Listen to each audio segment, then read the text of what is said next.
gitu. Jadi silakanlah manfaatkan kesempatan ini dengan sebaik mungkin. Itu dia ya. Oke, saya rasa cukup sekian mungkin pembukaan dari saya. Saya mengucapkan terima kasih sekali lagi untuk Pak Hamdi. Saya serahkan aja ke Pak Hamdi. Oke, saya off kamera Pak Hamdi ya, tapi saya tetap akan ikuti ini Pak Hamdi, jalannya perkuliahan untuk hari ini Pak Hamdi. Baik, Bu. Oke, adik-adik sekalian, silakan mengikuti perkuliahan dengan atau sharing session lah ya dengan Pak Hamdi Reza. Terima kasih. Ya, oke Bu. Baik, sebelumnya saya ucapkan banyak terima kasih. Bismillahirrahmanirrahim. Assalamualaikum warahmatullahi wabarakatuh. Selamat pagi. Waalaikumsalam warahmatullahi wabarakatuh. Waalaikumsalam. Selamat pagi, Pak. Ya, selamat pagi, salam sejahtera untuk kita semua. Sebelumnya saya ucapkan banyak-banyak terima kasih kepada Ibu Erita Astrid yang telah memberikan saya kesempatan untuk bisa sharing ataupun berdiskusi ya. Di sini kita lebih ke sharing ini, sharing pengalaman bisa ataupun berbagi pengetahuan pun bisa. Jadi di sini adalah program praktisi mengajar, di mana di sini adalah salah satu program pemerintah ya untuk lebih mematangkan. Ini saya panggilnya adik-adik aja kali ya, karena kan teman-teman atau adik-adik mungkin seumuran adik saya mungkin. Sebelumnya mohon izin memperkenalkan diri, saya Hamdi Reza, asal dari Padang, Sumatera Barat. Saat ini saya bertugas di PT PLN Persero. Penempatan saya yaitu di unit PLN Painan. Di sini saya mohon izin share screen terlebih dahulu.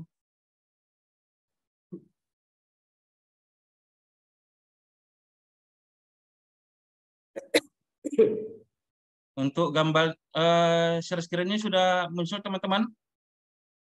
Sudah, Pak. Ya. Ya. Oke. Sebelumnya saya ucapkan terima kasih kepada teman-teman atau adik-adik ya yang sudah bergabung pada Zoom hari ini. Ini adalah pertemuan pertama kita pada hari Sabtu tanggal 6 Mei ya, 2023. Nah, di sini kita akan mengupas seputaran sistem distribusi. Namun di sini saya tidak akan menjelaskan rumus-rumus ataupun teori-teori yang telah teman-teman atau adik-adik pelajari di bangku perkuliahan. Tapi saya akan lebih ke sharing pengalaman, di mana nanti kita akan membandingkan. Jadi di sini kita akan mencoba meng-compare atau membandingkan gimana sih teorinya, nah di lapangannya seperti apa sih gitu.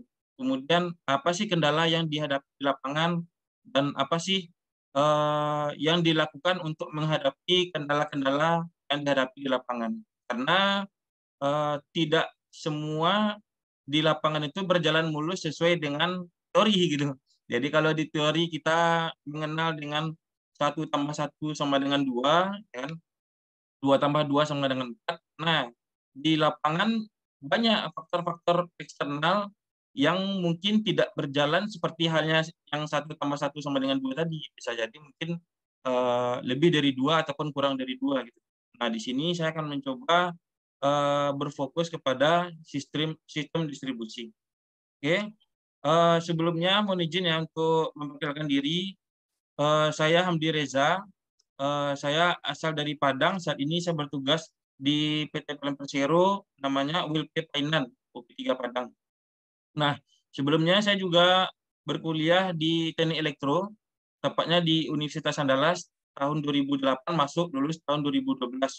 Nah, di PLN ini sendiri, ini saya sudah tempat perusahaan yang keempat ya, di mana 3 sebelumnya saya sempat di manufaktur di pabrik di PT Ashaimas sama Isuzu, bagian dari Astra. Kemudian saya juga pernah bekerja di bagian electrical inspector di Kasurin PLN Gas. Jadi saya di PLN ini tidak langsung sekali tes masuk PLN langsung lulus, tidak. Jadi saya sempat tes PLN sampai yang ketiga kali baru lulus. Jadi saya waktu itu lulus 2012. 2012-nya di akhir ini, bulan 10 waktu itu, bulan Oktober. Kemudian 2013 saya ikut tes PLN, 2014 ikut tes PLN, masih gagal. Namun sambil tes PLN itu saya tetap bekerja ya di swasta. Kemudian yang ketiga baru saya lulus, tepatnya waktu saya sedang melanjutkan kuliah S2 di Teknik Elektro UGM, Universitas Gadjah Mada di Yogyakarta, di Jogja, ya. Ini ada semua dari kampus Unimed ya, Universitas Negeri Medan ya. Iya, Pak. Betul, Nah, Pak. iya. Sebelumnya saya juga pernah bertugas di Sumatera Utara sebelumnya. Jadi saya masuk PLN 2016. Nah, saya langsung, mungkin teman-teman pastinya tahu dengan Langkat kan, Kabupaten Langkat. Jadi saya pertama kali penempatan di namanya Rayon Tanjung Pura, di WLP Tanjung Pura. Nah, teman-teman pasti tidak asing ya kalau yang sudah tahu dengan Tanjung Pura. Nah, jadi saya di Tanjung Pura kurang lebih 1,5 tahun. Kemudian saya lanjut ke Kuala. Nah, teman-teman tahu Kuala kan di daerah Langkat juga, dekat Bahorok, Bukit Lawang. Tahu, Pak. Nah, ya di Kuala saya kurang lebih 3,5 tahun ya. Jadi saya total 5 tahun di Sumatera Utara. Kemudian tepatnya 2021 akhir baru saya pindah ke Sumatera Barat.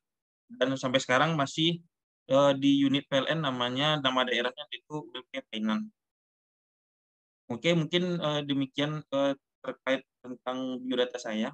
Kemudian, nah sebelum kita bahas secara detail terkait sistem distribusi, di sini saya ingin share dulu nih kepada teman-teman ataupun adik-adiknya, di mana kami di PLN khususnya, kita kan di bagian distribusi. Nah, jadi PLN itu sendiri, dia ada banyak bagian-bagiannya. Ada yang bagian pembangkit, ada yang bagian transmisi, ada bagian distribusi.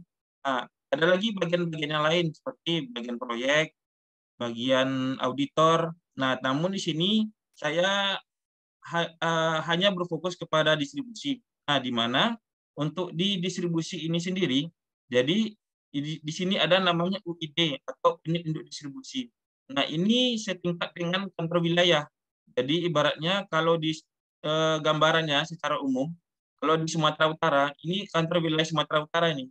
Jadi dia kantornya di Medan, kemudian di bawah kantor unit induk, ini bagian distribusi ya, ada namanya UP2D dan UP3. Nah, UP2D ini adalah unit pelaksana pengatur distribusi. Nah, sedangkan UP3 ini unit pelaksana pelayanan pelanggan. Nah, kebetulan saya bertugasnya sekarang di ULP. ULP ini adalah unit yang paling bawah, yang paling ujung, ibaratnya kalau di ini adalah ujung tombaknya nih. Jadi dia langsung terjun ke lapangan, langsung berhubungan sama masyarakat, langsung eksekusi semua pengawasan pekerjaan yang ada di lapangan langsung. Nah, sedangkan kalau UP3 dia memanage beberapa ULP. Nah, sedangkan kalau unit induk distribusi atau yang di kantor wilayah ini dia memanage beberapa UP3. Nah, jadi dulu saya sempat kalau di gambarnya ini kantor unitnya di Medan, kalau di Sumut ya. Kemudian ini UP3 kalau di Sumatera Utara ini ada 10 UP3. Di antaranya adalah UP3 Binjai, UP3 Lubuk Pakam, Medan aja ada 2, UP3 Medan sama UP3 Medan Utara. Nah, terus ada lagi UP3 Nias, UP3 Padang Sedempuan, Sibolga. Nah, jadi ini UP3 ini dia lebih berdasarkan tingkat kabupaten kota secara umum ya, tapi dia tidak persis kabupaten kota. Karena seperti Binjai saja, dia UP3 Binjai, dia mencakup wilayah kota Binjai dan semua kabupaten Langkat. Jadi bagi teman-teman yang berada di sekitaran Binjai, mulai dari Binjai Timur, Binjai Barat, Binjai Kota sampai Pangkalan Susu, semua Gebang, Tanjung Pura, Berandan ini di bawah UP3 Binjai semua. Nah, ini terkait distribusi. Nah, yang akan saya share pengalaman pada hari ini, yaitu pengalaman saya selama di ULP, Unit Layanan Pelanggan. Nah, seperti apa pengalamannya? Nanti kita akan coba membahas satu persatu. Yang pastinya nantinya goals-nya ini atau tujuannya memang seiring dengan topik pembelajaran kita. Oke ya. Nah, pertama kita akan masuk kepada contoh single line diagram. Nah, mungkin teman-teman sudah nggak asing lagi ya contoh single line diagram.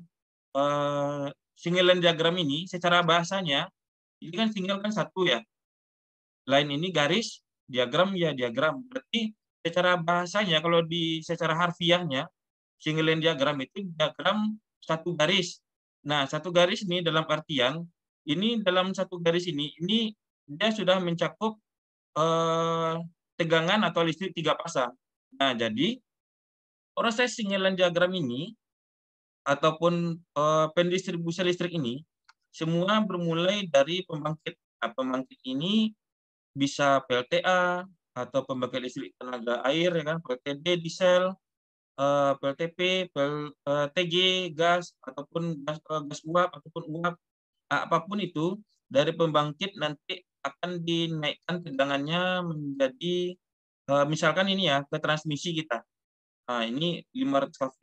Nah, jadi dari pembangkit dia dinaikkan dulu tegangannya ke bagian transmisi. Nah, transmisi ini tidak sama ya antara Pulau Jawa ataupun Pulau Jawa Bali ini sama nih, ataupun di luar Jawa Bali. Jadi beda case-nya antara Jawa Bali dengan di Sumatera ataupun di Kalimantan ataupun di Indonesia Timur akan berbeda sesuai dengan kondisi bebannya di lokasi masing-masing. Nah, dari pembangkit dinaikkan tegangannya contohnya ke transmisinya 500 kV. Nah, kemudian dari transmisi, ya kan, dari 500 kV diturunkan menjadi 150. Dari 150 ini masih transmisi nih ya. Jadi 500 dan 150 ini masih masuk kategori transmisi. Jadi di sini transmisi di sini, ini kategori pembangkit. Dari sini dari pembangkit sampai trafo step up ini masih kategori pembangkit. Sedangkan transmisi dari trafo step up ini sampai trafo GI atau gardu induk. Nah, ini masih kategori pembangkit yang saya tandai ini. Kategori transmisi, sorry. Nah, ini kategori transmisi. Nah, sedangkan yang akan kita berfokus pada topik hari ini itu sistem distribusi. Nah, distribusi ini dia keluaran dari gardu induk. Nah, jadi kita akan berfokus di sini, keluaran dari gardu induk. Gardu induk ini kebetulan di contoh single line diagram ini adalah dari 150 kV ke 20 kV. Ini adalah tegangannya antar pasa ya, teman-teman ya, adik-adik ya. Jadi antar pasanya adalah misalkan nih 20 kV ini tegangan antar pasanya. Kalau dia terpasanya dari ataupun dari pasa ke netralnya ya tinggal dibagi akar 3 aja. Nah, jadi di distribusi ini dia ada 2 jenis distribusi, yaitu distribusi primer. Primernya adalah di sisi TM atau tegangan menengah. Nah, distribusi primer dan distribusi sekunder atau di sisi TR-nya, tegangan rendahnya. Nah, kami di unit ya, di unit di namanya ULP Painan, kami menjaga kehandalan jaringan mulai dari keluaran GI yang 20 kV sampai dengan ke konsumen. Kalau dia satu pasa dia 220 atau 230 volt. Kalau dia antar pasa atau 3 pasa dia kan, itu dia 380 atau 400 volt gitu. Nah, jadi kita menjaga kualitas pelayanan mulai dari keluaran GI sampai dengan ke kWh meter. Nah, jadi untuk teman-teman atau adik-adik ya kan, jadi tanggung jawab PLN itu hanya sampai di kWh meter saja. Jadi kalau ada gangguan setelah kWh meter, misalkan setelah kWh meter ada MCB di dalam rumah yang rusak, contohnya nih di rumah ya kan. Nah, itu sudah tidak tanggung jawab PLN lagi karena PLN hanya sampai di kWh meter saja. Nah, ini adalah contoh single line diagram di tempat saya bertugas sekarang, yaitu nama lokasinya ULP Painan. Nah, di mana dari yang kita ketahui tadi, single line diagram ini dia kan keluaran dari gardu induk ya, dari gardu induk, kemudian saluran distribusinya, kemudian ke pelanggan. Nah, di Painan tempat saya bertugas sekarang, di sini kondisinya ya. Di Painan tempat saya bertugas sekarang, ini kondisinya disuplai dari 2 gardu induk. Nah, ini 2 gardu induk yang berbeda nih. Ini satu gardu induk ya, tapi dia beda trafo. Beda namanya trafo daya ya. Kalau di sini namanya trafo distribusi, yaitu menurunkan tegangan dari 20 kV menjadi kalau satu pasanya 230 atau kalau pasang-pasangnya 400 volt. Nah, jadi trafo distribusi menurunkan tegangan dari TM ke TR. Nah, dari TM ya, dari tegangan menengah ke tegangan rendah. Sedangkan untuk trafo GI ataupun trafo daya di gardu induk, dia menurunkan tegangan dari transmisi ke distribusi. Nah, ingat ya, trafo GI dia menurunkan tegangan dari transmisi ke distribusi. Kalau contoh case-nya di sini 150 kV ke 20 kV. Ini sisi primer, ini sisi sekunder. Sedangkan untuk trafo distribusi dia dari sisi tegangan menengah ke tegangan rendah. Oke ya.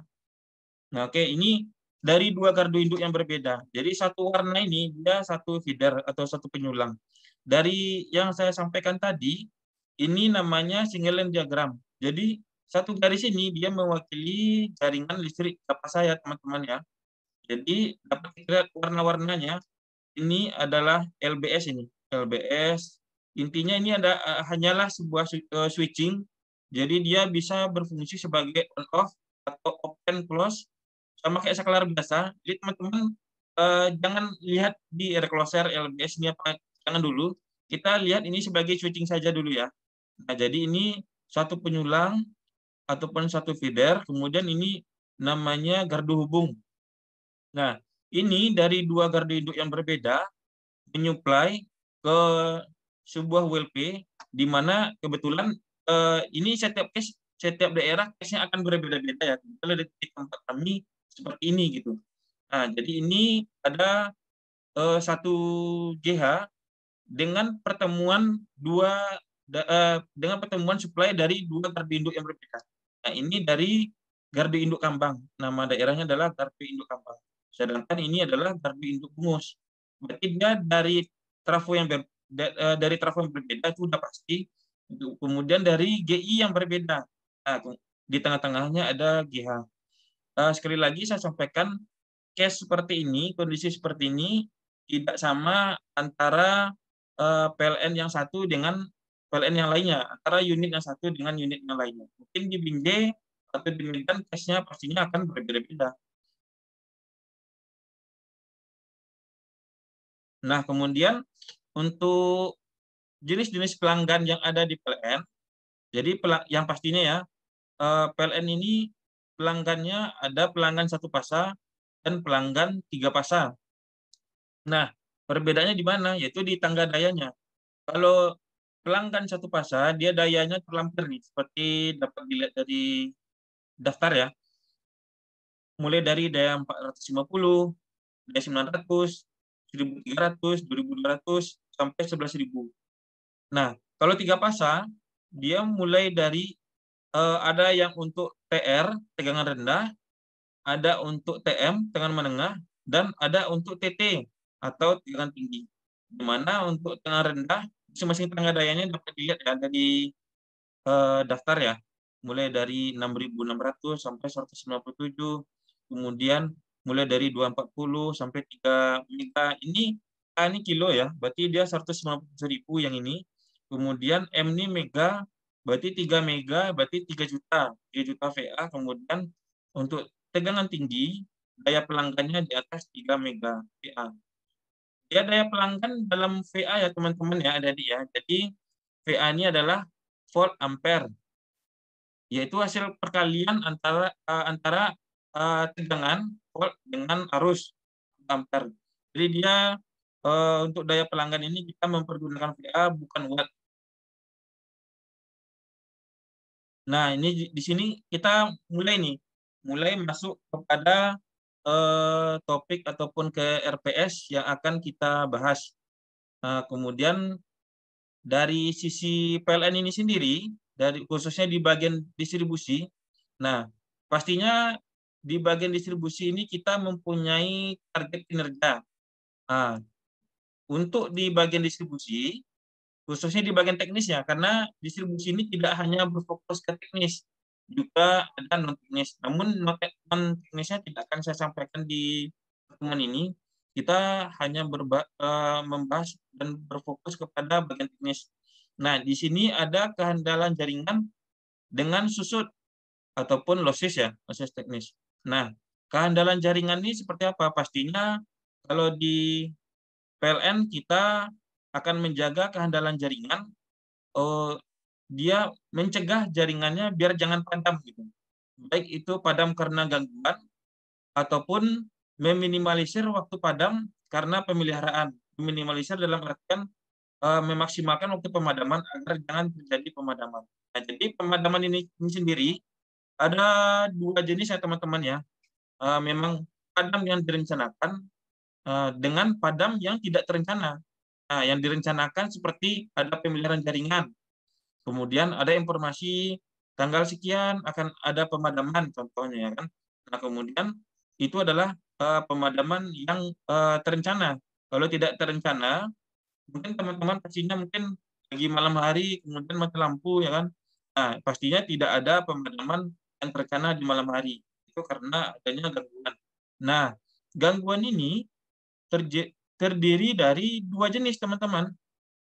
Yang pertama adalah faktor eksternal dan yang kedua adalah faktor internal. Nah, eksternal ini namanya eksternal berarti kan ini kan pengaruh dari luar ya. Jadi padam yang diakibatkan atau disebabkan oleh faktor luar, dari luar, misalkan gangguan dari pohon, entah itu pohon tumbang, ataupun gangguan dari hewan, entah itu hewannya macam-macam, bisa ular, monyet, ataupun burung, ya kan? Ataupun faktor bencana alam, tanah longsor, ataupun banjir bandang. Nah, kemudian yang kedua adalah faktor internal. Nah, internal ini sendiri dia bisa disebabkan oleh kerusakan komponen isolator ya, kemudian gangguan pembangkit ataupun defisit dan faktor-faktor lainnya. Nah, sedangkan untuk di kinerja susut, nah susut ini mungkin teman-teman mungkin kalau ada yang masih belum tahu ya, susut ataupun losis ini adalah energi yang tidak terukur pada kWh meter. Artinya apa? Dari pembangkit, dia pastinya kan menyuplai energi dalam artian energi listrik ini ya. Jadi energi listrik yang disalurkan dari pembangkit dan transmisi nantinya kan akan kita jual ke pelanggan atau ke konsumen ya kan, kita sebagai konsumen ya, ke teman-teman atau adik-adik sebagai konsumen. Kita menghidupkan lampu, mempergunakan barang elektronik seperti TV, komputer. Nah, itu kan semua lewat ataupun terhitung di kWh meter. Nah, dalam proses itu, dalam proses pendistribusian energi listrik tersebut, pastinya akan ada susut ataupun losis. Susut ini dalam artian energinya itu disalurkan dari pembangkit ataupun dari gardu induk, ya kan? Tapi dia tidak terjual di kWh meter. Nah, selisihnya tadi itu adalah susut. Nah, susut ini sebetulnya dibagi dua. Ada susut teknis dan susut non teknis. Namun saya di sini tidak akan membahas non teknis ya, karena kita memang di sini membahasnya tentang sistem distribusi di sisi teknisnya gitu. Nah, susut ataupun losis ini yaitu dibagi dua, yang untuk teknisnya itu susut jaringan dengan susut gardu distribusi. Nanti akan saya bahas nanti ya, ada foto-foto ataupun dokumentasi juga. Nah, sampai sejauh ini mungkin ada teman-teman yang belum paham atau ada yang belum paham, silakan nanti bertanya.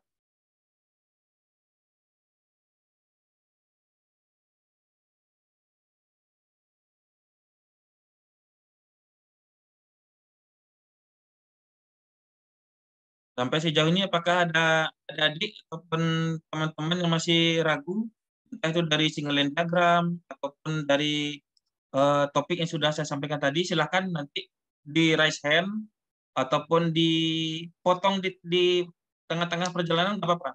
Takutnya nanti lupa atau apa ya kan? Silakan nanti sampaikan, Bang, saya ada yang ragu di sini atau mungkin belum paham, silakan disampaikan ya.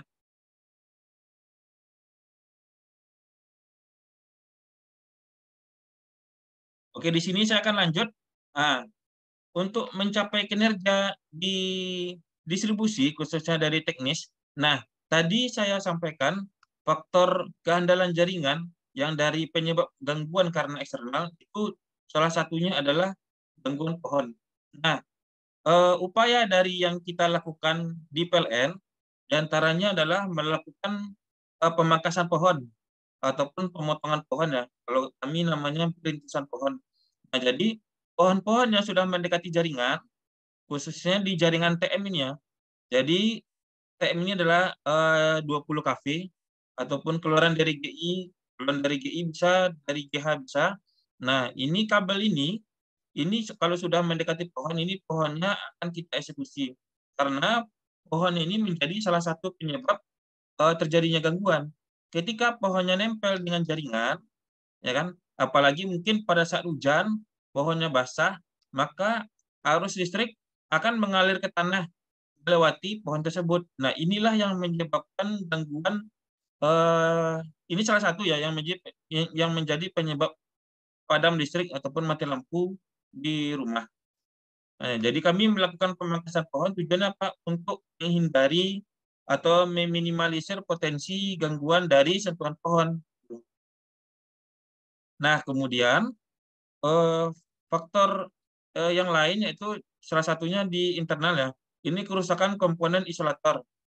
Kerusakan komponen isolator. Nah, kerusakan komponen ini adalah salah satu temuan kami di lapangan. Jadi di sini kami kan mempergunakan ada namanya isolator di sini. Ini hang namanya ya. Di sini ada juga pin di atas ini.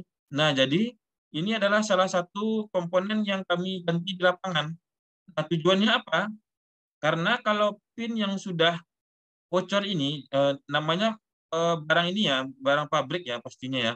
Ini kan isolator pastinya kan ada titik jenuhnya. Dan ketika dia sudah pernah terjadi flashover ataupun mungkin karena sambaran petir mungkin ya kan. Nah, ini bisa menyebabkan isolatornya tidak andal lagi. Nah, dampaknya apa kalau tidak diganti? Maka dia akan menjadi sumber potensi gangguan. Jadi kan kabel TM-nya ataupun tegangan menengahnya dia kan lewat di tengah-tengah ini. Nah, dia akan tembus nanti. Tembus, dia akan sampai ke sini, ke bisi lurus ini namanya traves ya. Kalau di sumut namanya cross arm yang bisi lurus ini. Jadi pin kan ada di atas. Nah, kemudian ketika ini tidak diganti atau mungkin belum diganti ya kan, dia akan menjadi potensi gangguan. Dia akan ke traves, kemudian dia apalagi tiangnya kalau tiang besi ya, dia akan menyentuh ke tanah. Jadi akan terjadi gangguan ke tanah yang diakibatkan oleh isolator yang bocor. Ini hanya salah satunya, sebetulnya masih banyak dokumentasi lain, namun saya mungkin hanya ambil di perwakilannya saja. Nah, ini untuk menghindari potensi gangguan dari sisi eksternal karena pohon dan internal karena komponen isolator. Nah, untuk foto hewan mungkin tidak bisa saya share ya, karena hewannya rata-rata pastinya sudah mati ya, seperti monyet kena sentrum ataupun ular mungkin yang ada beberapa ular dia loncat ya dari pohon satu ke pohon yang lainnya. Jadi ketika ada misalnya ini pohon nih, dia dekat jaringan. Nah, sebetulnya posisi pohonnya masih aman karena dia mungkin di atas jaringan, ularnya loncat. Nah, ketika dia menyentuh kabel, ya kan, itu baik itu dari antar kabel atau antar pasang ataupun dari kabel tadi ke cross arm tadi, dia akan hangus, kemudian hewan tersebut akan mati. Di saat bersamaan maka akan terjadi gangguan atau listriknya akan padam. Nah, kemudian di sisi susut ataupun losis teknis ya, di sini ada dua jenis, yaitu susut jaringan distribusi. Susut jaringan distribusi ini juga dibagi menjadi dua, yaitu susut jaringan di sisi TM, tegangan menengah, dengan di sisi TR, ataupun tegangan rendah, dan susut di gardu distribusi. Nah, ini susut atau losis di sisi jaringan dan gardu. Nah, salah satu penyebab susut ini adalah beban trafo yang overload. Nah, kalau di PLN ini sendiri, beban trafo yang dianggap overload ataupun mungkin sudah melebihi kapasitasnya. Kalau beban trafonya sudah di atas 80%. Nah, ini contoh dari manajemen gardu distribusi, manajemen trafo distribusi. Bebannya sudah overload nih. Ini contoh ya teman-teman ya. Ini adalah data trafonya. Kalau kurang nampak nanti silakan di-download file PowerPoint-nya, sudah saya share di grup ya. Jadi nanti bisa teman-teman lihat langsung untuk slide-nya. Ini adalah data gardu kapasitasnya 50 kVA. Ingat ya, ini kilo ya, ribu ya. Jadi 50 kVA ini adalah 50.000 VA. Hasil perkalian antara volt dengan ampernya. Nah, 50 kVA ini sudah overload, sudah lebih dari 80%. Kemudian di uprating. Nah, uprating ini kita menurunkan trafo 50. Ini nampak nanti di nameplate trafonya 50 kVA, kemudian diganti dengan 100 kVA. Tujuannya apa? Agar persentase pembebanan trafonya tidak overload lagi.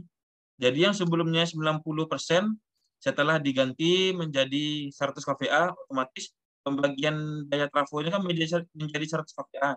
Jadi persentase bebannya akan menurun. Ini tujuannya apa? Tujuannya adalah untuk meminimalisir potensi susut yang diakibatkan dari beban trafo overload. Nah, jadi ini keuntungannya ada dua nih teman-teman ya, adik-adik ya. Selain untuk menurunkan susut, dia juga untuk menjaga kualitas umur trafo. Jadi kalau dibiarkan bebannya overload, misalkan nih dia hanya bertahan sampai 2 tahun ke depan atau mungkin 1 tahun ke depan. Nah, kita uprating dia, jadi beban trafonya tidak overload lagi, tidak penuh lagi, maka kapasitas trafonya kalau secara hitung-hitungannya mungkin akan lebih lama. Dalam artian mungkin bisa bertahan sampai 2 kali atau 3 kali lebih lama dibandingkan beban trafo yang overload. Nah, kemudian terkait susut. Tadi kita sudah membahas susut atau losses teknis di bagian susut gardu distribusi. Nah, sekarang kita akan membahas di bagian jaringan distribusi. Ini contoh case-nya, saya akan membahas di sisi TR atau tegangan rendah ya. Di sisi TM pun ada nanti. Ini di sisi TR dia, tegangan rendah. Nah, contohnya seperti apa? Di sini ada namanya kasus di lapangan kami temukan, yaitu SR deret. Nah, SR deret ini, SR ini adalah sambungan rumah. Nah, sambungan rumah dalam artian dia seharusnya pakai kabel kecil ini loh. Kabel kecil yang dari tiang ke rumah ke kWh meter, ya kan? Seharusnya dia dari tiang ke kWh meter ataupun ke rumah langsung. Namun ini mungkin karena tiangnya sebelumnya tidak ada, kemudian dia kabel kecil ini dia dari rumah ke rumah. Ini gambarnya, ini trafonya, trafo distribusi, ini kondisi jalan. Nah, kita kondisi SR deretnya di sini, di warna biru nih. Nah, warna hitam ini adalah tiang-tiangnya, yang PLN ya. Nah, jadi warna biru nih, ini tidak ada tiang, ini diusulkan penambahan tiang, dan ini sekarang sudah realisasi. Nah, ini banyak rumah nih, dari rumah sepanjang jalan nih rumah nih, kurang lebih 500 meter kurang lebih. Nah, ini kabel kecil nih, kabel SR nih, dari rumah ke rumah, ke rumah. Mungkin dulu jaringannya hanya sampai di sini saja. Dulu belum ada rumah. Setelah itu ada penamaan rumah, orang bangun rumah, yang belum ada. Jadi kabelnya dari rumah ke rumah. Akhirnya apa? Ya di ujung makin drop. Karena apa? Karena kabel di depannya kecil, tidak ada tiang. Jadi kami tambahkan tiang dari PLN ya, kemudian pasangkan kabel yang ukuran besar. Kabel JTR nih, khusus JTR. Yang sebelumnya hanya kabel SR, yang sebelumnya dari rumah ke rumah, sekarang dari rumahnya tadi langsung diambil dari tiang. Nah, dampaknya apa dari pekerjaan SR deret ini? Ini kami foto sebelum pekerjaan, tepatnya tanggal 21 November, akhir tahun 2022. Kemudian dieksekusinya di awal tahun 2023. Ini untuk siangnya saja, ini sudah 178 volt. Artinya apa? Di sini terjadi drop tegangan. Jadi ketika terjadi SR deret yang diakibatkan oleh kabel yang kecil dengan kabel yang cukup panjang, jadi dia udah kecil, panjang lagi. dari rumah ke rumah gitu kan. Nah, menyebabkan apa? Dia terjadi drop tegangan di sini. Jadi di kWh meter prabayar ataupun kWh meter token ini dengan kWh meter yang sama ya. Namun ini di foto sebelum pekerjaan dan ini setelah pekerjaan. Nah, dampaknya apa setelah kita lakukan rehab SR-deret, dia akan mengalami kenaikan tegangan.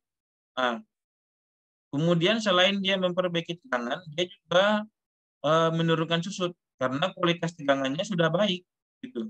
Jadi ini adalah salah satu pengalaman kami di lapangan untuk menekan susut distribusi. Nah, dan case ini adalah di sisi TR, di sisi tegangan rendah. Nah, sampai sejauh ini ada teman-teman atau adik yang belum paham, silahkan disampaikan.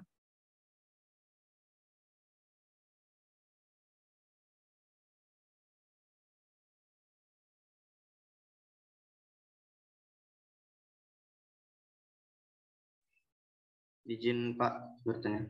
Ya, oke Bang, silakan Bang. Dengan Abang siapa nih? Baik, terima kasih. Sebelumnya perkenalkan, nama saya Bagus Saputra dengan NIM 5212-230003. Nah, di sini saya ingin menanyakan terkait dengan sambungan pelayanan pelanggan yang menggunakan kabel SR tadi, Pak. Ya, Bang, dengan ini bisa kameranya diaktifkan? Udah aktif, Pak. Udah ya, ya. Ya, oke. Lanjut. Nah, ini saya panggilnya siapa, Bagus ya? Iya, Pak. Ya, oke Bagus, silakan Bagus. Baik, terima kasih. Jadi gini pertanyaannya, terkait dengan sambungan pelayanan pelanggan tadi yang menggunakan kabel SR, Pak. Ya. Nah, itu apakah ada syarat-syarat khusus gitu ya dari PLN? Kan sebelumnya yang warna biru ini ya, ini kan sambungan yang tidak ada tiang ya Pak. Jadi dari rumah ke rumah. Nah, kebetulan di rumah saya juga sambungnya itu nggak langsung dari tiang TR. Nah, jadi juga menyambung dari tetangga. Nah, apakah ada syarat dari PLN batasan gitu ya, sambungan antar rumah ke rumah itu misalkan bisa digunakan untuk rumah ke rumah itu maksimal 5 rumah, ataukah emang seharusnya setiap pelanggan atau setiap rumah itu langsung mengambil ke tiang gitu, atau bagaimana Pak? Dikembalikan, terima kasih. Oke, Bagus. Sebelumnya pertanyaan yang sangat bagus. Untuk teman-teman atau adik yang lain mungkin ada mungkin yang masih ragu atau mungkin ingin ditanyakan sampai sejauh ini? Nggak ada, Pak. Oke ya, mungkin saya coba jawab dulu ya pertanyaan Bagus ya.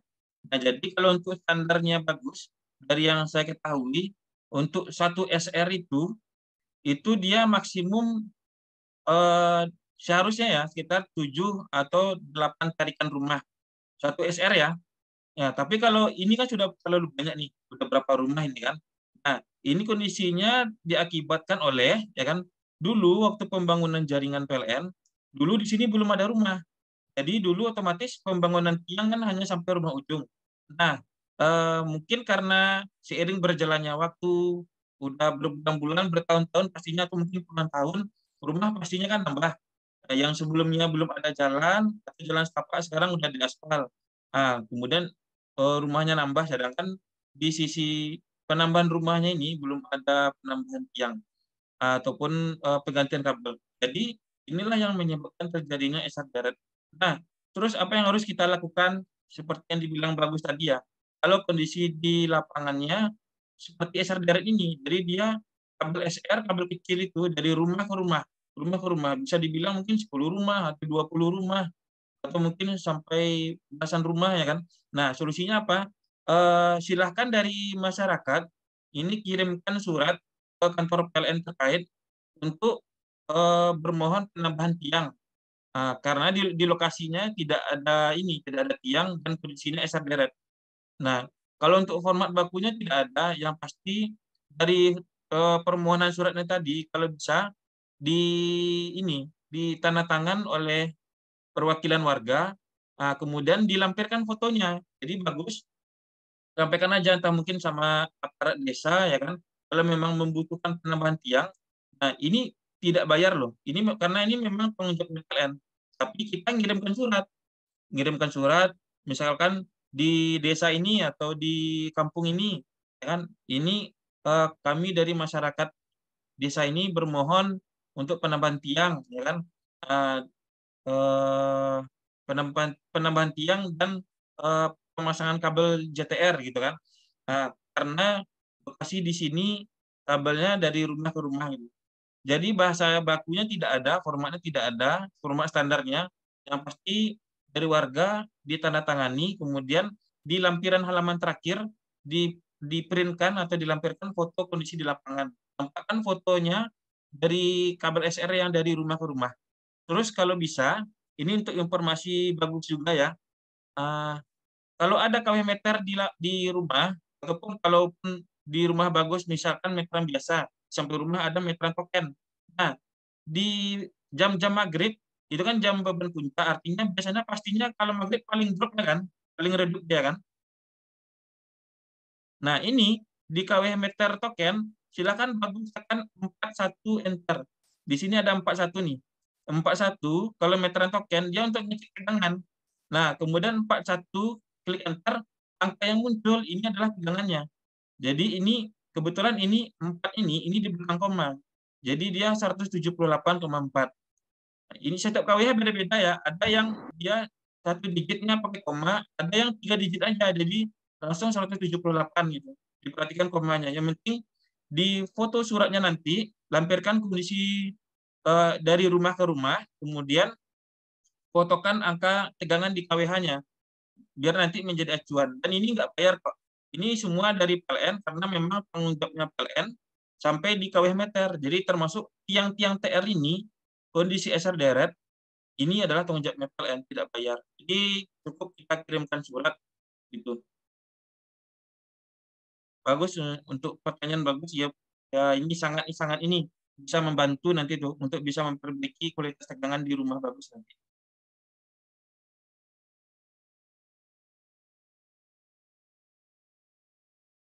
Sampai di sini gimana Bagus? Ada yang belum paham atau yang masih ingin ditanyakan? Sudah cukup jelas Pak. Terima kasih atas jawabannya. Jadi jadi sedikit menyimpulkan ya Pak. Nah, dari PLN sendiri tidak ada syarat khusus ya terkait dengan sambungan SR tadi. Cuman ketika kita melihat kondisi ada di lingkungan kita yang terjadi teknis SR deret, ada solusi yang diberikan dari PLN, yakni membuat surat permohonan untuk dilakukan pemasangan tiang baru. Bukan begitu Pak? Terima kasih. Ya, betul. Betul Bagus. Jadi biasanya tiap tahun itu kami ada anggaran ya dari wilayah, dari pusat ya kan, untuk rehab jaringan. Salah satunya SR deret.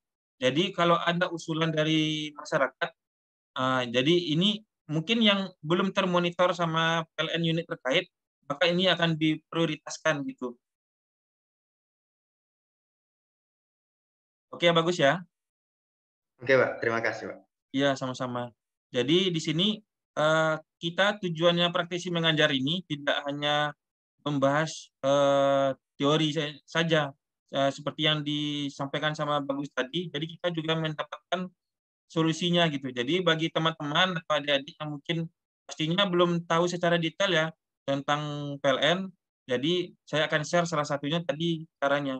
Jadi di sini sudah tanggung jawabnya PLN dan tidak dipungut biaya. Oke, selanjutnya tadi kita membahas susut di sisi TR tadi ya. TR, susut atau losis teknis di sisi TR tegangan rendah, dan sekarang kita akan lanjut ke susut gardu distribusi. Nah, susut gardu distribusi tadi sudah kita bahas salah satunya dengan manajemen trafo distribusi, yaitu melakukan uprating atau menaikkan daya trafo, namanya up naik rating daya. Jadi rating menaikkan daya trafo dari 50 kVA menjadi 100 kVA ketika terjadi beban overload. Nah, dia tidak harus 50 ke 100, bisa jadi dari 100 kVA ke 160 atau 100 kVA ke 200 kVA. Jadi intinya dia menaikkan kapasitas trafo karena mengalami overload gitu. Overload itu diakibatkan oleh apa? Ya karena itu tadi gardunya ataupun trafo distribusinya masih tetap kapasitasnya, namun rumah warga ataupun konsumen selalu bertambah setiap tahunnya. Pastinya kan pemakaiannya juga akan meningkat. Jadi ketika ada rumah baru yang pasang listrik baru, dia yang sebelumnya hanya pakai TV aja, kemudian dia pasang AC, pasang kulkas, otomatis pemakaiannya akan meningkat. Makanya beban trafo ini dia fluktuatif. Dia bisa naik, bisa turun. Nah, turunnya seperti apa? Misalkan ada suatu pabrik, sebelumnya dia sudah beroperasi 2 tahun, kemudian pabriknya tutup, ya otomatis kan bebannya jadi turun jadinya gitu. Jadi intinya beban naik atau turun itu dipengaruhi oleh kondisi di lapangan. Dan setiap kondisi di lapangan ini berbeda-beda. Gitu. Nah, ini salah satu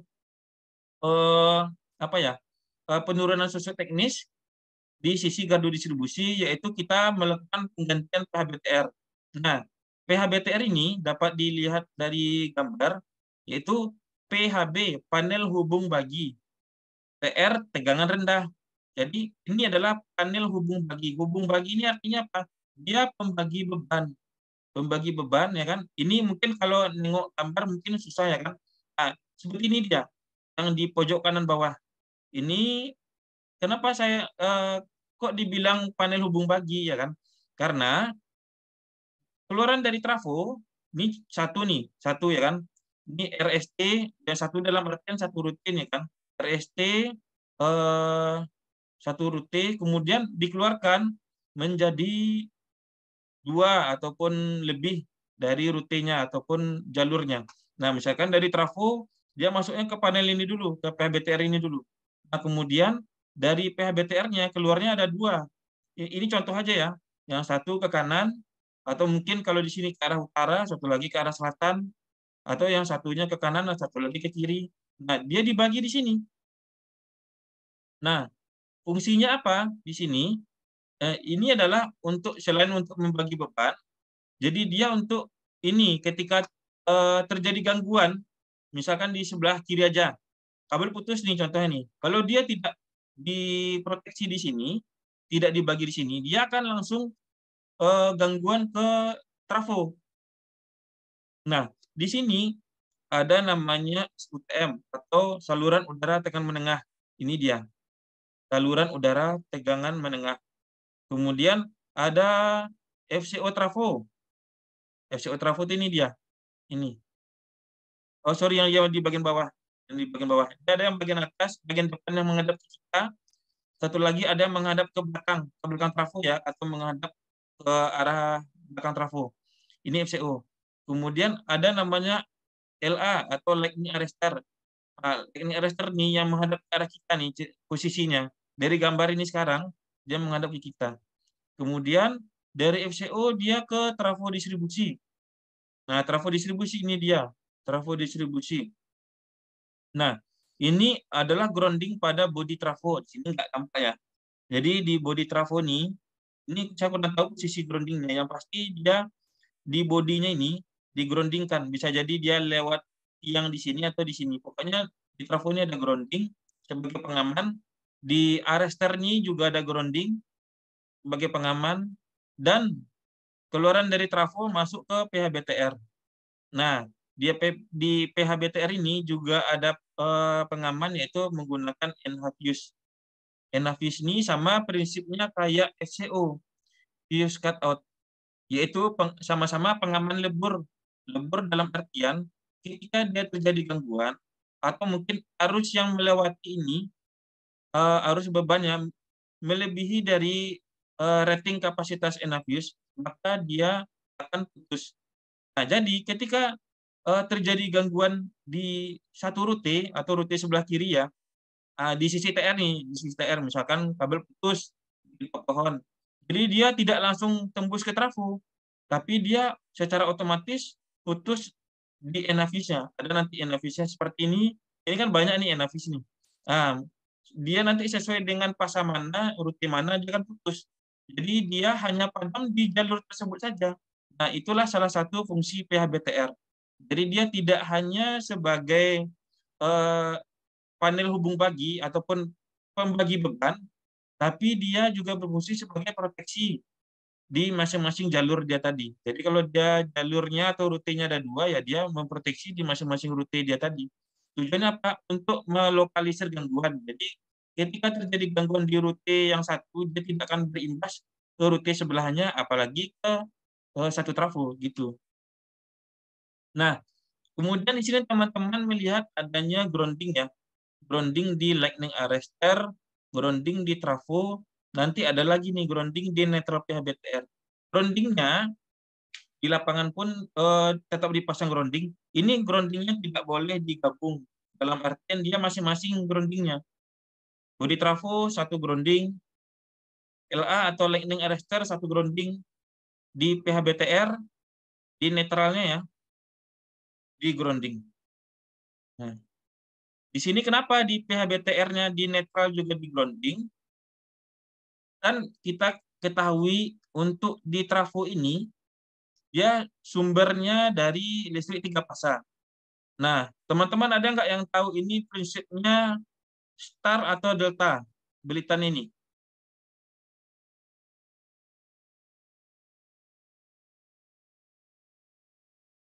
Setar, Pak. Hah? Setar, Pak. Star Oh, delta, Pak. Yang ini yang di sisi 20 kV. Yang di sisi lilitan primer, Pak, dia itu star delta, Pak. Kalau untuk sekunder dia itu star, Pak. Untuk membuat hubungan netral, Pak. Untuk membuat netral, Pak. Ada yang jawab siapa nih? Namanya siapa? Izin, Pak. Nama saya Endro Swandi Nababan, Pak. Oh, Endro ya. Bentar ya. Saya catat dulu ya.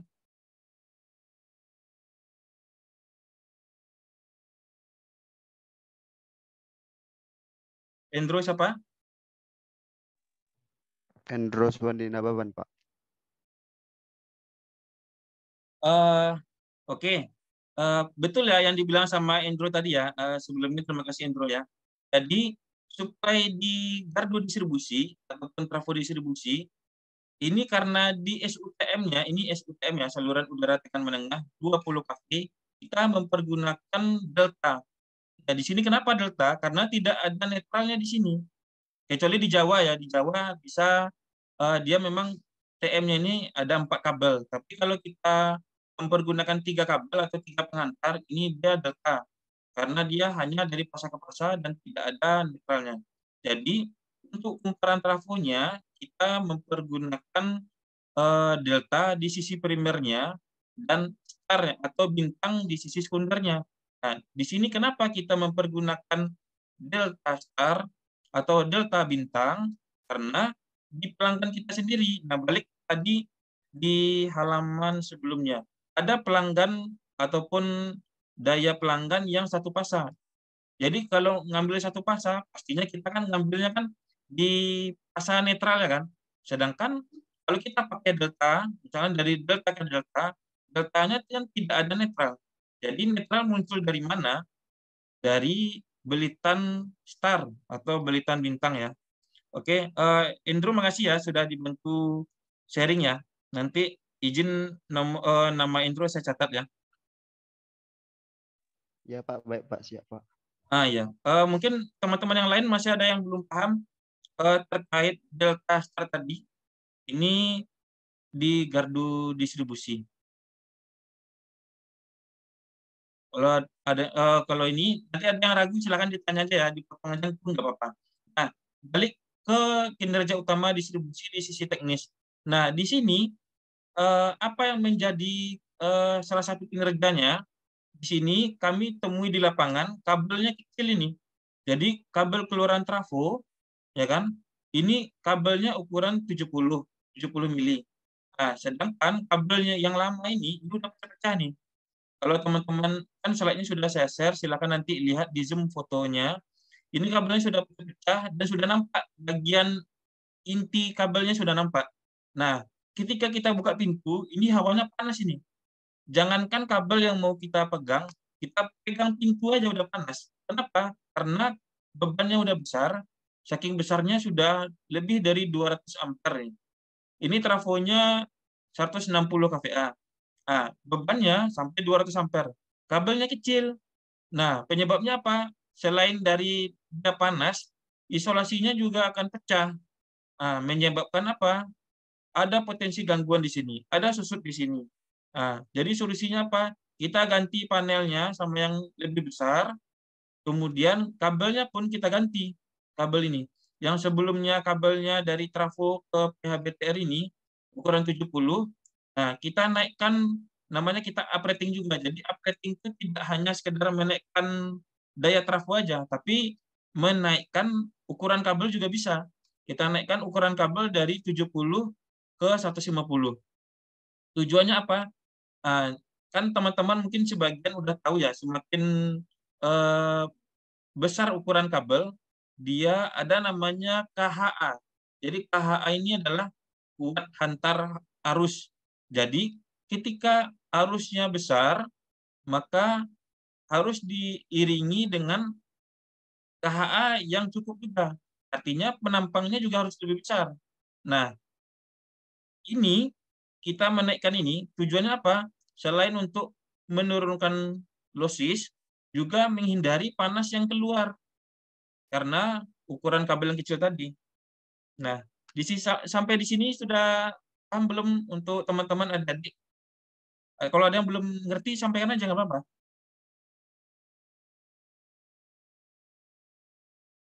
Oke ya. Nah, di sini kita menaikkan ukuran kabel karena dia ampernya besar. Nah, balik lagi ke single line diagram. Ini ada hubungannya nih sama di sini nih. Nah, kalau ada teman-teman ya kan, kita pernah dulu tes masuk lowongan kerja. Mungkin ini teman-teman wajib tahu nih kayak ini, ya kan? Nah, jadi interviewernya nanya, dari pembangkit kok dinaikkan ke 500 kV? Kemudian ujung-ujungnya kan bakal diturunkan ke 20 kV atau akan diturunkan jadi 400 volt, 220 volt. Jadi dalam sistem distribusi listrik khususnya di PLN ya, apa sih tujuannya menaikkan tegangan? Nah, menaikkan tegangan tujuannya adalah dengan daya yang sama ya. Kan daya tadi kan satunya VA. Anggaplah berapapun angka VA-nya, kalau V-nya dinaikkan, pasti ampernya makin kecil, ya kan?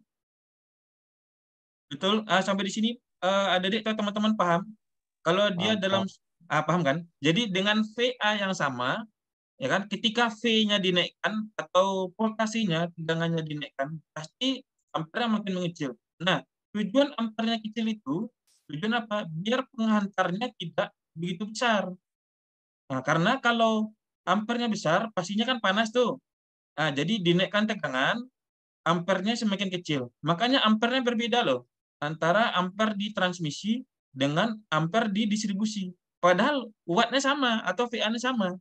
Kan nggak mungkin di sini disuplai 30 MVA, bebannya 60 MVA, kan nggak mungkin. Pasti yang disuplai sama yang disuplai pasti sama. Nah, tapi arusnya berbeda. Kenapa? Karena di sini tegangannya udah dinaikkan. Jadi arus di transmisi dia lebih kecil dibandingkan arus di distribusi. Kenapa? Karena tegangannya sudah tinggi di sini. Tegangan di transmisi sudah tinggi, sedangkan tegangan di distribusi sudah diturunkan. Nah, kalau di sini diturunkan karena memang sesuai kebutuhan konsumen, sesuai kebutuhan dari pelanggan. Sedangkan kalau di sini di transmisi untuk menurunkan susut atau losis. Karena tidak hanya menurunkan susut atau losis, dia juga dengan kabel yang besar, kalau kabelnya besar otomatis kan harga modalnya untuk beli kabel kan pasti mahal. Jadi kita naikkan tegangan, menurunkan arus, jadi kabelnya tidak perlu besar-besar. Nah, intinya apa? Di investasi gitu. Nah, jadi tujuannya investasi juga, biaya produksi. Nah, dengan menaikkan tegangan, arus semakin kecil, jadi kabelnya tidak butuh yang besar-besar. Nah, tujuan apa? Karena kabelnya semakin besar, maka biayanya juga semakin besar. Nah, sampai di sini paham teman-teman? Ya. Jadi saya berharap kepada adik-adik teman-teman manfaatkan peluang ini karena saya hanya mungkin 3 kali pertemuan di sini. Ini kan pertemuan pertama.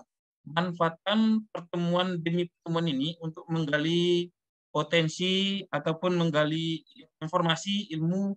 Kalaupun mungkin memang berada di luar topik ini, tapi dirasa perlu untuk ditanyakan, nggak apa-apa. Oke, sampai di sini saya lanjut lagi ya. Jadi tadi di uprating ukuran kapasitas trafonya, kemudian ini uprating di sisi penampang JTR-nya, kemudian ini uprating atau ganti kabel ya kan, uprating kabel di sisi opstiknya. Bedanya kalau yang tadi di sisi TR-nya keluaran dari pH BTR, kalau ini adalah keluaran dari trafo ke pH BTR. Yang sebelumnya menaikkan kapasitas trafo. Nah, itu berbeda ya. Jadi dia case-nya berbeda-beda, tapi tujuannya tetap sama, yaitu menurunkan losses atau susut, khususnya di distribusi.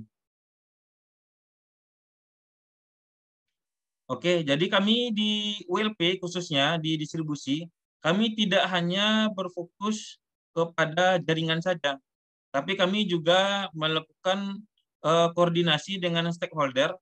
Stakeholder ini bermacam-macam ya, bisa dengan Pemda setempat ataupun kepada pihak ketiga seperti dari pembangkit ataupun ke vendor yang melaksanakan pembangunan pembangkit.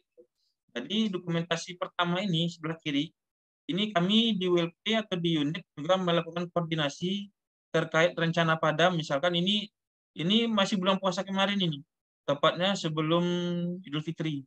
Jadi semua instansi dipanggil terkait persiapan siaga Idul Fitri.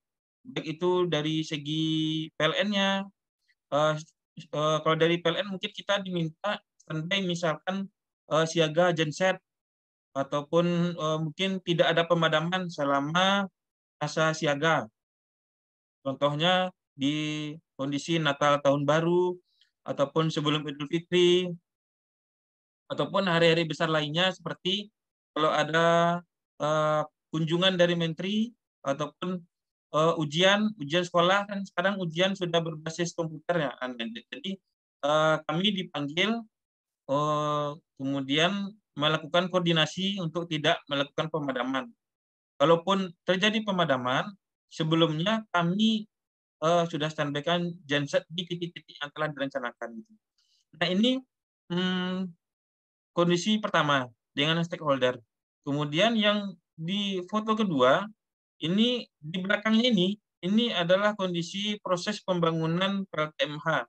PLTMH ini dia sama kayak PLTA, Lembaga Listrik Tenaga Air, cuma dia PLTM ini mikrohidro. Nah, jadi kalau di PLN, kapasitas PLTA itu adalah di atas 10 MW. Nah, kalau ini PLTM yang di PLN ya, jadi standarnya atau standar dalam artian daya yang dihasilkan dari pembangkit itu di bawah 10 MW, maka dia akan dianggap PLTM. Tapi sumbernya tetap sama dari air, cuma dayanya tidak di atas 10 MW. Nah, di sini selain koordinasi dengan pihak PLTM ya, kami juga membuat rancangan analisa etap. Nah, di sini adalah pembangunan, misalnya gini, di sini kami merencanakan pembangunan GH ataupun kapasitor bank ataupun titik sinkron PLTMH. Nah, di sini sebelum eksekusi di lapangan, kami melakukan analisa di etap terlebih dahulu. Nah, tujuannya apa? Jadi kita mendapatkan gambaran, ketika dibuat GH ini ataupun gardu hubung, dia akan menurunkan susut dari berapa ke berapa. Dia akan memperbaiki tegangan dari berapa ke berapa. Nah, itu nanti goals-nya nanti. Jadi kita tidak hanya sebagai eksekutor aja, tapi juga sebagai pemikir. Dalam artian kita merencanakan, kita juga menganalisa sebelum dan setelah pekerjaan. Jadi kira-kira cocok nggak ya kalau kita sinkron PLTM-nya di sini, di titik ini? Kira-kira bagus nggak ya dampaknya kita pembangunan GH? Jangan-jangan sama aja, kalau sama aja ya jadinya rugi lah. Kalau kita bangun GH, sudah bebannya dibagi, rupanya tidak begitu memberikan kontribusi, jadinya kita akan rugi. Jadi kita menganalisa sebuah usulan itu dengan mempergunakan etap. Jadi di sini saya ingin menyampaikan kepada teman-teman semua, adik-adik semua, skill etap ini sangatlah perlu untuk teman-teman ya, untuk adik-adiknya. Kalau cuma misalkan gini, teman-teman atau adik-adik sudah tamat kuliah, terus isi CV-nya hanya bisa soft skill-nya kayak Microsoft Office biasa.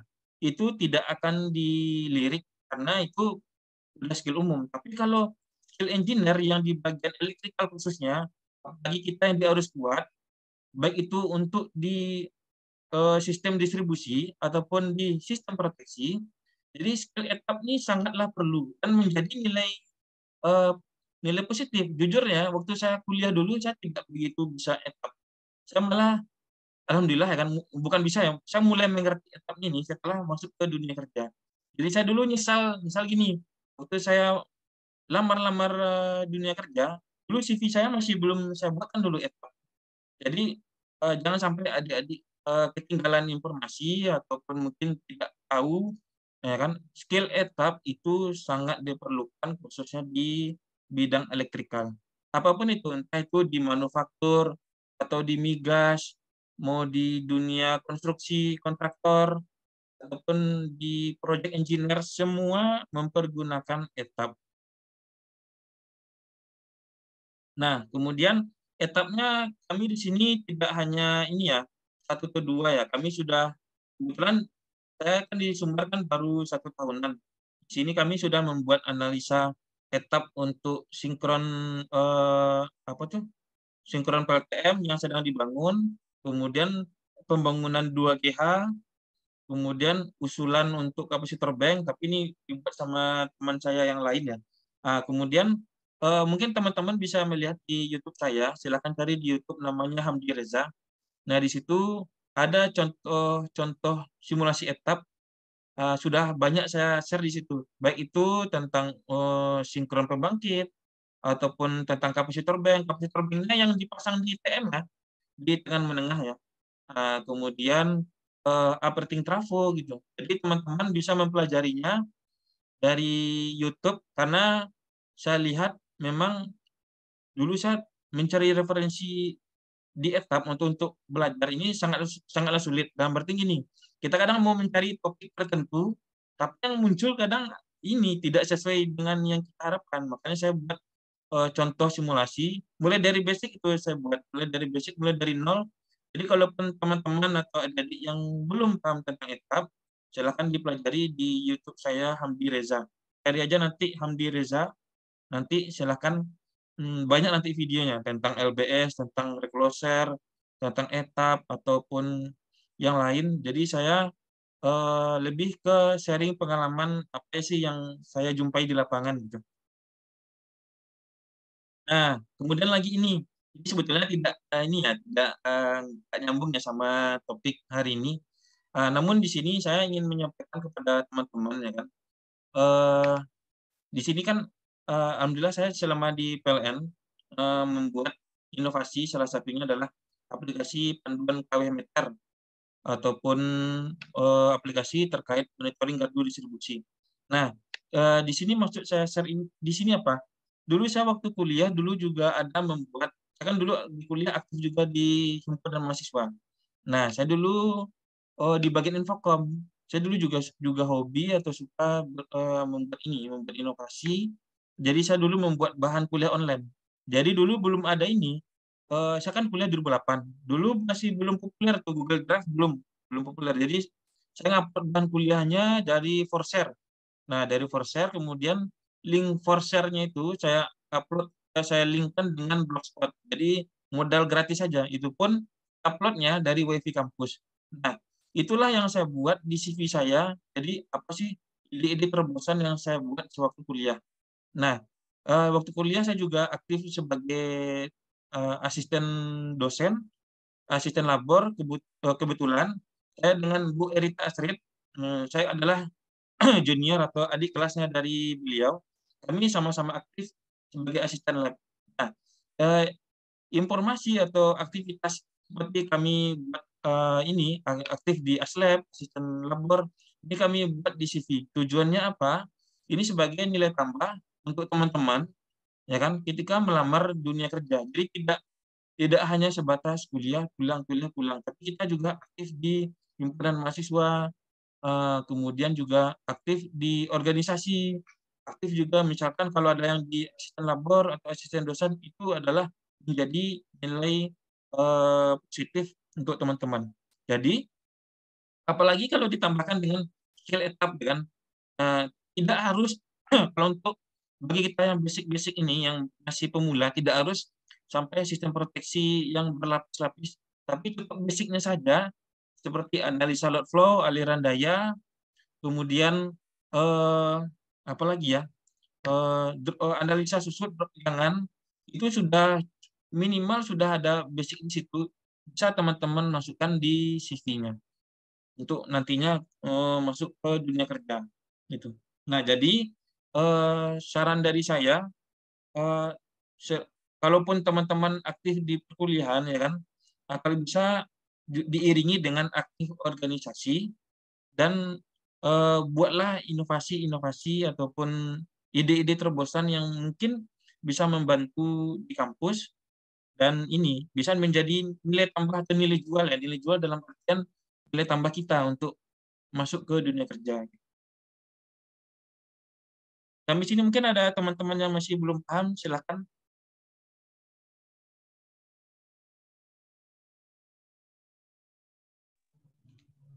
Pak, izin bertanya, Pak. Ya, oke, silakan Endro ya. Silakan Endro. Iya, Pak. Saya ingin bertanya terkait dengan pemaparan materi yang Bapak berikan tadi, Pak. Ya. Di sana kan tadi, Pak, ada penambahan daya transformator ya, Pak, untuk mengurangi losses ya, gitu ya. Nah, di mana kalau kami di teori, Pak, kami mempunyai hipotesa bahwasanya transformator ini kan adalah beban induktif, salah satu beban induktif. Nah, otomatis ya ini yang akan mengurangi cost P ya, Pak, atau mengurangi daya yang bisa digunakan oleh publik gitu ya, yang digunakan oleh pelanggan beban. Nah, untuk apakah PLN mempertimbangkan hal seperti itu, Pak, dalam pembangunan atau penggantian ataupun upgrading transformator seperti yang Bapak bilang tadi, Pak, atau bagaimana, Pak? Kemudian bagaimana solusi dari PLN dalam mengatasi losis daya yang seperti tadi, Pak? Terima kasih, Pak. Oke, Andrew, terima kasih ya. Mungkin untuk teman-teman yang lain mungkin ada yang masih ragu atau mungkin tambahan, silakan biar sekalian kita jawab, nanti bisa bantu jawab. Kita di sini ada 22 orang ya. Yang lain mana ya?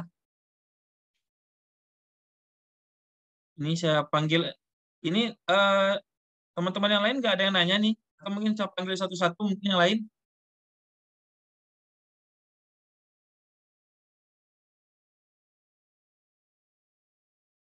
Oke ya, saya absen dulu satu-satu ya. Nanti pertanyaan dulu, nanti bentar lagi ya. Oke, saya panggil dulu Asyar Milala. Asyar Milala hadir?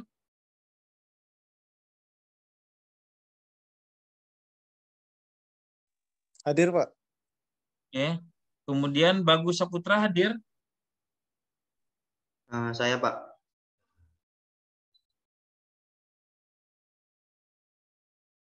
Kemudian Kase Saryano Rino hadir?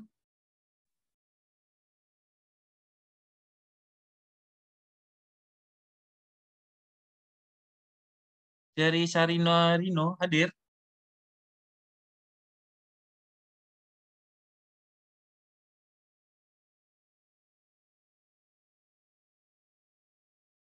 Ya.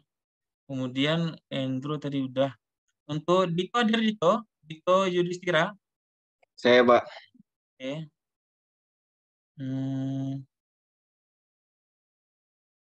Oh, kayaknya ini udah dijawab nih sama Kerry Sarino Rino nih. Mungkin kamera, mic-nya mungkin bermasalah kayaknya. Oke, Rino, makasih ya. Kemudian saya panggil lagi Aulia Rahman hadir, Aulia Rahman? Hadir, Pak. Sudirman hadir? Sudirman? Saya, Pak. Ya. Kemudian Sanja Haryanjah hadir? Hadir?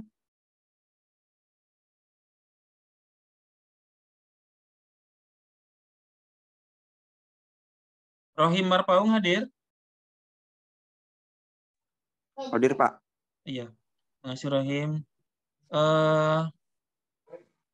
Pergaulan Nenggolan hadir? Hadir, Pak. Ini saya jadi ingat pemain sepak bola jadinya. Nenggolan ya kan. Fatur Ridwan Manulang hadir?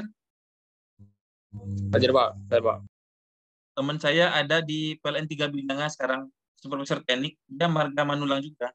Kami jumpa waktu itu masih bulan lalu, diklat di Makassar. Jadi saya diklat dari Sumatera Utara, ada 3 orang waktu itu perwakilan.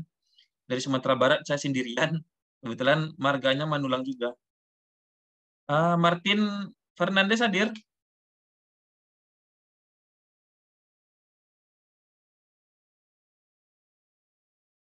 Martin Fernandes?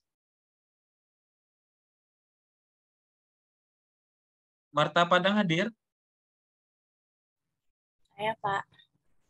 Ini Marta Padang memang asli Padang atau gimana ya? Kenapa, Pak? Memang asli Padang ya? Bukan, Pak. Itu guru saya, Pak. Oh, iya, iya, iya. Oh, karena saya belum selama di Sumatera Utara belum pernah. Ini ada warga Padang juga berarti ya?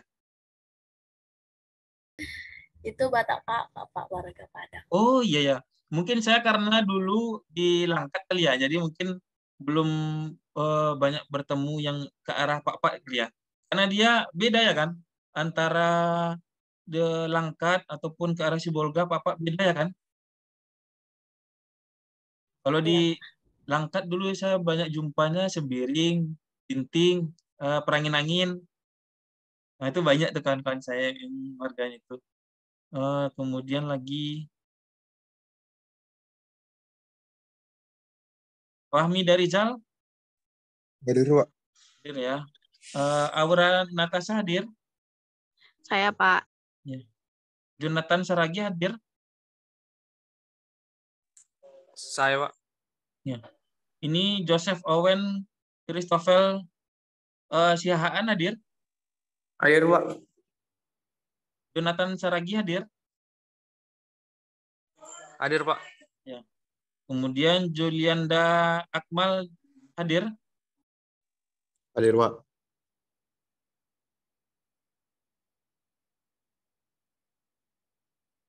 Sanja Haryanjah hadir. Hadir, Pak. Ya. Ada lagi nggak teman-teman yang belum dipanggil ini? Mungkin ada yang terlewat, mungkin silakan. Saya, Pak. Oh, Saya siapa? belum dipanggil. Pak Sanjarianjah hadir, Pak. Oh, iya, iya, iya. Oke, Sanja Haryanjah. Oke, Sanja, makasih ya. Iya, Pak. Yang belum lagi siapa? Silakan. Joshua Marpaung, Pak. Oh iya, Joshua Marpaung. Iya, iya, iya. Oke, Joshua. Saya, Pak. Joshua. Oh, Muhammad Royhan Fuadi ya? Iya, Pak. Oke, oke. Oke, Raihan. Ini panggilannya Raihan atau Fuadi apa nih?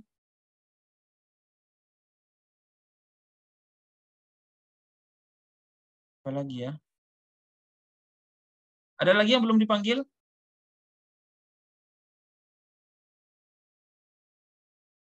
Ini kalau boleh tahu, teman-teman adik-adik semua sekarang udah semester berapa ya?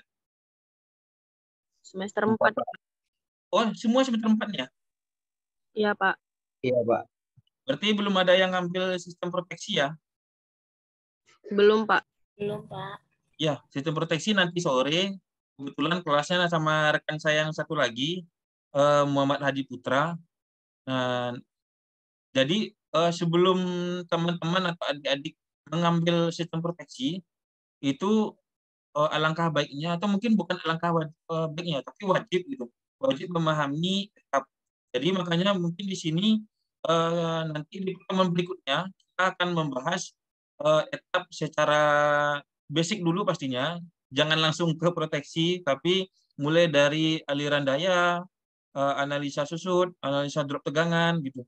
Nah, jadi sebelum kita apa ya, kalau ibaratnya kalau kita bangun rumah, jangan langsung dindingnya, jangan langsung atapnya, tapi kan pastinya buat fondasinya dulu kan. Nah, jadi pondasinya itulah basic-basic dari etap tadi. Jadi sebelum teman-teman ada di langkah lebih jauh ke proteksi ataupun koordinasi relay, nah, itu jadi kita harus memahami basic dari etap itu sendiri. Gitu. Oke, pertanyaan dari Endro tadi tentang updating kapasitas trafo ya, Endro ya? Betul, Pak. Oh iya. Saya coba ya. Share whiteboard.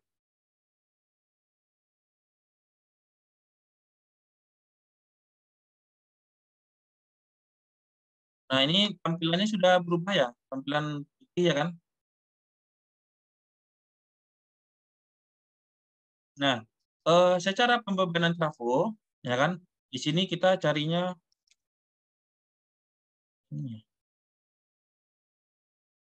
ini beban apa ya? Beban trafo, ya kan? Muncul teman-teman beban trafonya? Muncul, Pak. Ya, di sini kapasitas trafo.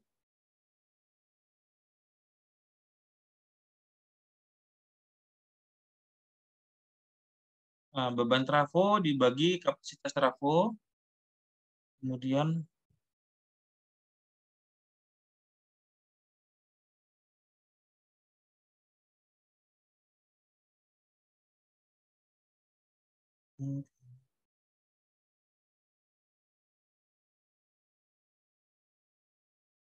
maaf ya, ini nggak bagus yang tulisan ini. Kali 100%.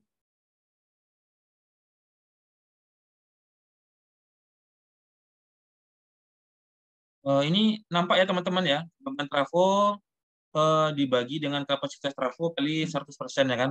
Nah, jadi beban trafo, mungkin saya share ini aja lah. Bentar. Kalau di sini susah ya. Saya buat di Word aja.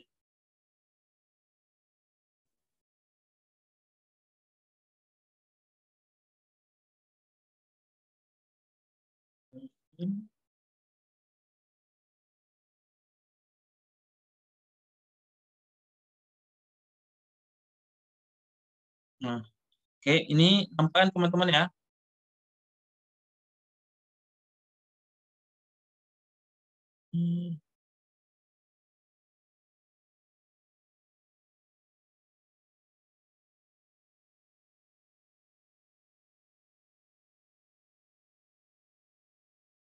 Gambarnya nampak teman-teman?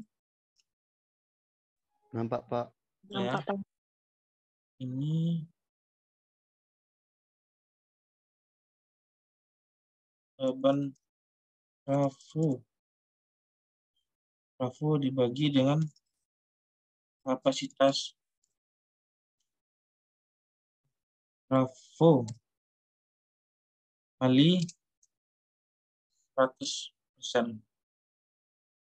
Nah, ini adalah rumus dasar untuk menghitung pembebanan trafo. Bisa digeser ya?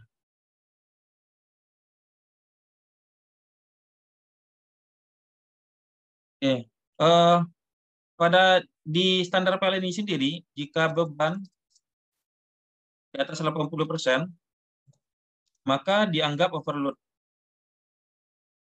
Maka masuk kategori overload. Overload ya. Nah, kemudian untuk beban yang 30% sampai dengan 79 berarti ya. 79%, maka masuk kategori normal.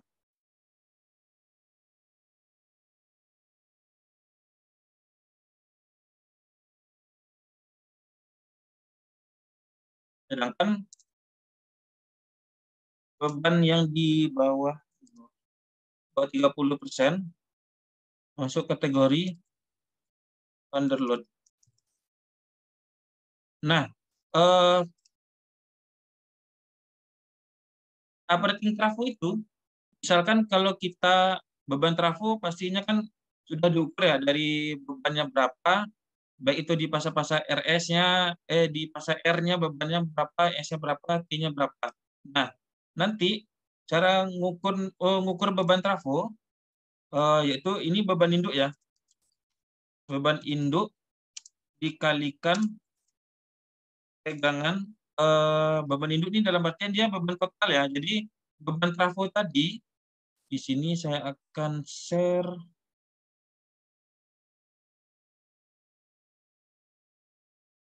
Nah, di sini nampak teman-teman, gambarnya balik ke gambar PBTR. Nah, jadi beban induk ini adalah beban di sini, di merah, kuning, biru di sini, atau hitam, sorry, yang biru ini netral. Merah, kuning, hitam. Ini adalah beban induk. Nah, beban di sisi atas ini dengan yang di sisi di bawah ini akan sama, karena dia kan seri, ya kan? Nah, yang berbeda itu dengan beban per rute atau beban jurusan. Jadi untuk kita menghitung beban dari kapasitas beban ya, jadi adalah harus masing-masing nih harus di fase R dikalikan tegangan dari fase R ke netral. Kemudian harus di fase S dikalikan dengan tegangan di fase S ini terhadap tegangan netral, S ke netralnya. Begitu juga untuk fase T-nya. Jadi yang diukur ini adalah arus di sisi induknya, bukan di sini ya kan, bisa sih di sini, tapi kita harus menjumlahkan lagi. Jadi kita instan saja langsungnya R kali VR, IR kali VR ditambah IS kali VS ditambah IT kali VT ya.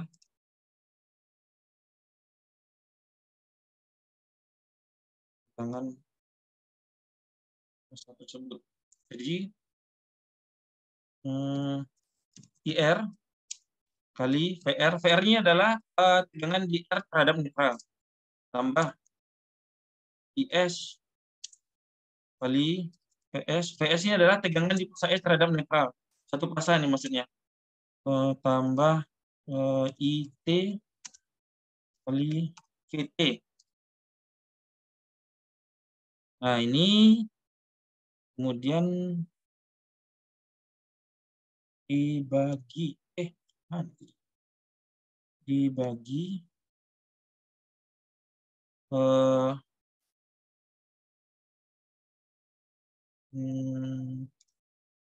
daya trafo. Kemudian di sini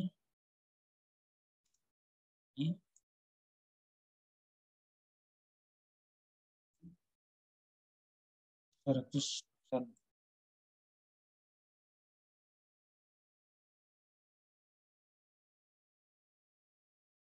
Nah, ini ya untuk mencarinya untuk kapasitas beban ya teman-teman ya. Jadi ketika kita menaikkan ini sama dengan ya. Nah, kapasitas 9%.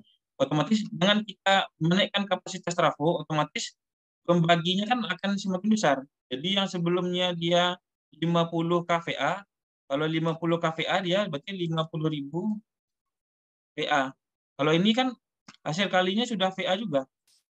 Ini V, ini A. Ini V, ini A dijumlahkan ya kan. Jadi VA dibagi VA kan hilang dia. Jadi dia satunya persen. Sampai sini paham ya. Jadi kita kalau untuk kapasitas trafo, kami di unit distribusi, kami hanya mempertimbangkan persentase bebannya saja teman-teman. Jadi tidak memperhitungkan beban induktif yang seperti yang dibilang sama Indro tadi ya. Jadi Indro, untuk informasi kami hanya menghitung beban ampere di sisi beban trafo distribusi saja, tepatnya di PHBTR tadi, kemudian kami naikkan operatingkan bebannya yang sebelumnya misalkan dia 50.000, otomatis nanti kan dinaikkan jadinya kan 100.000 jadinya 100 kVA. Otomatis persentasenya kan semakin menurun. Jadi tujuan kami menaikkan kapasitas trafo untuk menurunkan rasionya dari overload menjadi normal gitu. Itu mungkin untuk apa tadi itu? Intro tadi ya, intro ya. Jadi tadi untuk masalah beban induktif kami di lapangan hanya berfokus kepada persentase pembebanan trafo aja, Indro. Indro masih ini? Ada yang belum paham, Indro? Baik Pak, sudah kira-kira Pak sudah bisa ditangkap Pak. Terima kasih Iya. banyak ya Pak. Iya, sama-sama. Jadi manajemen trafo ini kita tidak hanya berfokus kepada yang yang overload dinaikkan aja bebannya. Tidak harus seperti itu. Misalkan di lapangan ada kami jumpai trafo misalkan ya 200 kVA, tapi bebannya underload. Nah, ada yang 100 kVA tapi overload. Nah, yang 200 tadi bisa ditukar dengan 100. Jadi yang overload, kapasitas trafonya yang udah overload, ditukar dia. Kalau istilah kita di rocker ya, saling tukar dia antara overload dengan underload. Dan apa? Berdua-duanya sama masuk kategori normal. Karena kalau rumusnya mungkin saya tidak memahami secara detail ya. Karena kalau beban trafonya juga underload, itu tetap ada losesnya juga. Jadi dia pemakaian trafo ini efektifnya ketika dia pemakaiannya di kategori normal. Jadi tidak overload juga tidak underload. Underload nanti bebannya juga tetap menjadi sumber susut di situ. Jadi yang underload pun kita manajemen, yang overload pun kita manajemen, yang underload juga kita manajemen gitu. Makanya data beban ini perlu real up to date, minimal kalaupun tidak setiap bulan, minimal sekali 2 bulan, sekali 3 bulan kami selalu mengupdate bebannya. Kemudian kami akan menyusun strategi mana yang overload akan di-up-rating, mana yang underload, mana yang overload akan di-up-rating, mana yang underload akan kami down rating nanti untuk kapasitasnya sesuai dengan ini pembebanan beban trafonya gitu.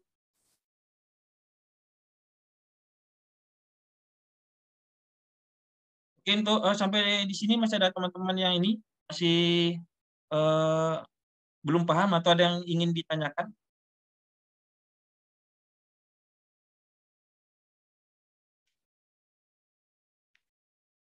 Nah, untuk ini ketuanya siapa? Endro ya?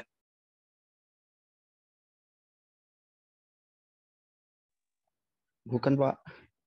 Ketuanya di sini siapa ya? Kalau boleh tahu?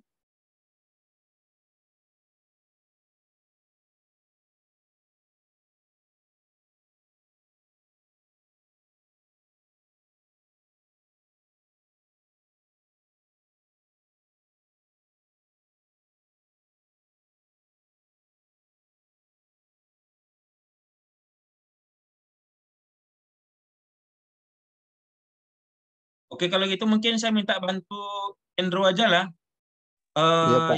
yang bisa untuk memanage bagi kelompok bisa Endro? Baik Pak, bisa Pak. Ya. Jadi di sini di sesi terakhir saya akan memberikan tugas ya. Tugasnya etap memang di pertemuan ini belum saya bahas, tapi di pertemuan berikutnya nanti akan saya sampaikan. Etapnya nggak susah kok ini ya, bentar ya.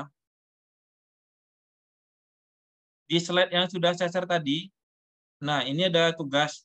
Silahkan Endro bagi kelompok, bebas satu kelompok berapa orang, 2 orang bisa, 3 orang, tapi maksimal 4 lah. Ya kan? Kalau mungkin 5 terlalu banyak. Kemudian ini tugasnya yaitu silahkan buat simulasi etap. Ini dia ada sumber dari sumber tegangan 20 kV. Anggap ini dari gardu induk ya. Nah, kemudian dia ada beban trafo gardu distribusi. Jadi sudah kita sampaikan gardu distribusi ini dia menurunkan tegangan dari 20 kV ke 400 volt ya, atau 0,4 kV. Sebanyak X unit. Nah, X ini adalah sesuai sesuai nomor kelompok. Jadi kalau kelompok 1 dia cukup 1 trafo, kelompok 2 dia cukup 2 trafo. Begitu seterusnya ya. Kalau dia kelompok 5 ya dia 5 trafo. Jadi setiap kelompok S-nya akan berbeda-beda, hanya berbeda di jumlah trafonya aja. Nah, pembebanannya dia akan dibuat 25%, 50%, 75%, dan 100%. Nah, dari kapasitas trafo distribusi ya. Ya, ini kan trafo distribusinya 400 kVA. Kan? Berarti bebannya 25%, berarti kan seperempatnya, berarti dia bebannya 100 kVA. Begitupun 50%, berarti bebannya 200 kVA. Kalau dia 100% ya berarti dia 400 kVA gitu. Nah, nanti kan di etap akan kita bahas ini. Jadi ini akan kita bahas di awal. Jadi pertemuan selanjutnya teman-teman nanti sudah pernah mengerjakannya. Jadi kalau bisa pas kita simulasi etap minimal sudah praktek terlebih dahulu. Nah, untuk praktek ini atau simulasi ini silakan teman-teman cek di video saya ya.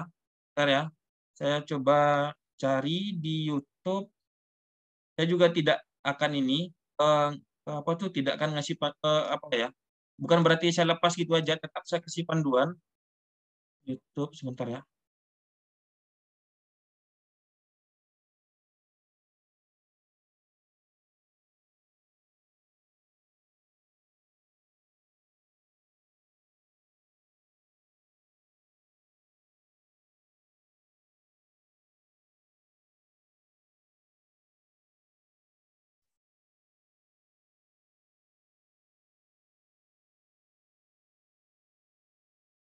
Share screen. Oke, ini tampilannya sudah muncul teman-teman di channel YouTube saya ini sudah muncul. Nanti teman-teman setelah lihat di YouTube silakan lihat di video.